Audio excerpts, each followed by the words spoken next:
ගොඩක් ආදරෙන් ඔයාලා අපේ channel එකට පිළිගන්නවා. අද කියලා දෙන්නේ වැවේ ඉන්න පොඩි සාලයෝ කොයි විදිහටද බැදගන්නේ කියලා. ඉතින් ඔයාලා අපේ channel එක subscribe කරලා නැත්නම් subscribe කරලා එකතු වෙන්න. ඒ වගේම ඕගොල්ලන්ගේ රසවත් අදහසත් අපිට පහලින් comment කරන්න. එහෙනම් අපි වීඩියෝ එකට ගිහිල්ලා බලමු කොහොමද හදාගන්නේ කියලා. මේ වැව් සාලයෝ බැදගන්න එකට මම අරන් තියෙන්නේ හොඳට සෝදගත්ත වැව් සාලයෝ ග්‍රෑම් 500ක් විතර තියෙනවා මෙතන. ඊට පස්සේ අපිට ඕන මිරිස් කුඩු චුට්ටක්, විනාකිරි හරි දෙහි හරි දෙකෙන් එකක් ඕන. මං අද දෙහි නැති නිසා විනාකිරි තමයි දාන්නේ. ඊළඟට ගම්මිරිස් කුඩු, ලුණු කුඩු, කහ කුඩු පොඩ්ඩක් ඕන. ওই ටික තමයි ඕන වෙන්නේ. ඔයාලට පුළුවන් මේක කලවම් කරගත්තට පස්සේ ඕනනම් බිස්කට් කුඩුත් තවර ගන්න. අපි මේකට කුණු බඩු වර්ග එකතු කරගමු. මම මිරිස් කුඩු මේ විදියට මේ පොඩි තේ හැන්දකින් එකක් එකතු කරගන්නවා. ඊට පස්සේ ගම්මිරිස් කුඩු තේ හැන්දෙන් දෙකක් විතර එකතු කරගන්නවා.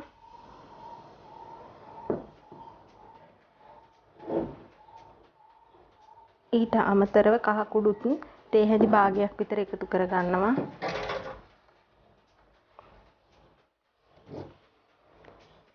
ලුණු කුඩු දාගද්දී අපි රස අනුව තමයි දාන්න ඕන. මන් තේ හැන්දෙන් දෙකක් එකතු කරා. ඊගාවට විනාකිරි වලිනුත් අපි පොඩ්ඩක් එකතු කරගමු. පොඩි වෙන්නේ නැති වෙන්න පරිස්සමින් මේ ටික අනා ගන්න ඕනේ.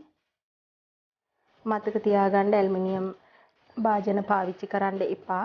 වීදුරු හරි එහෙම නැත්නම් මැටි එහෙමත් නැත්නම් ප්ලාස්ටික් වගේ භාජනයක් තමයි විනාකිරි දාන නිසා දෙහි ඇඹුල් දාන නිසා පාවිච්චි කරන්න වෙන්නේ.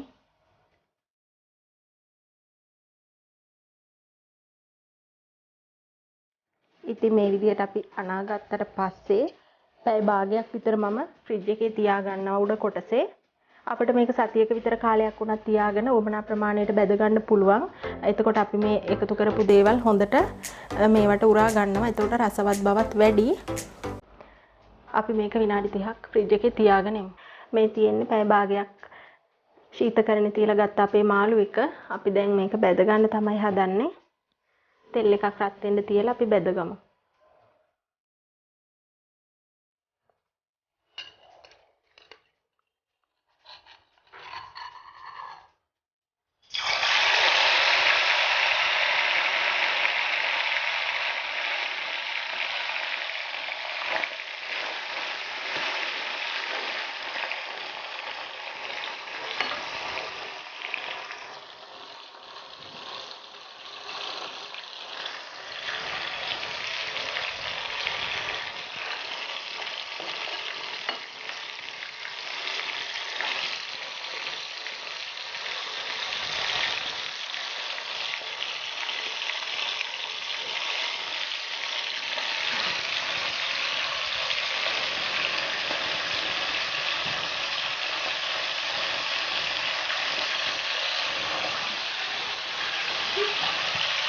මේක පොඩ්ඩක් අනිත් පැත්ත එහෙම හරවලා බැදගමු.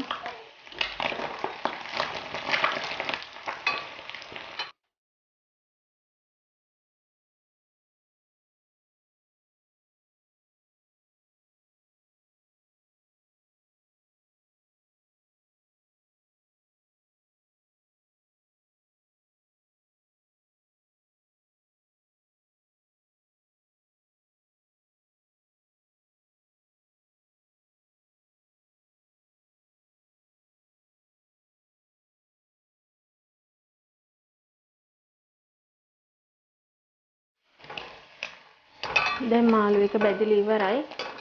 මේක දැන් බාගමු.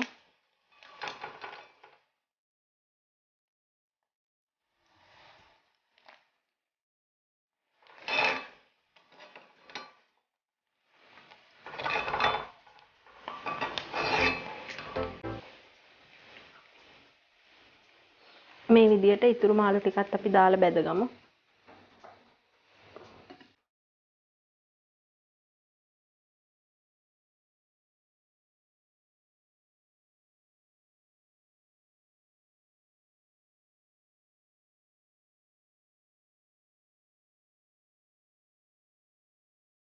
ඕන්න අපි මාළු ටික සේරම දැන් බැදගෙන ඉවරයි.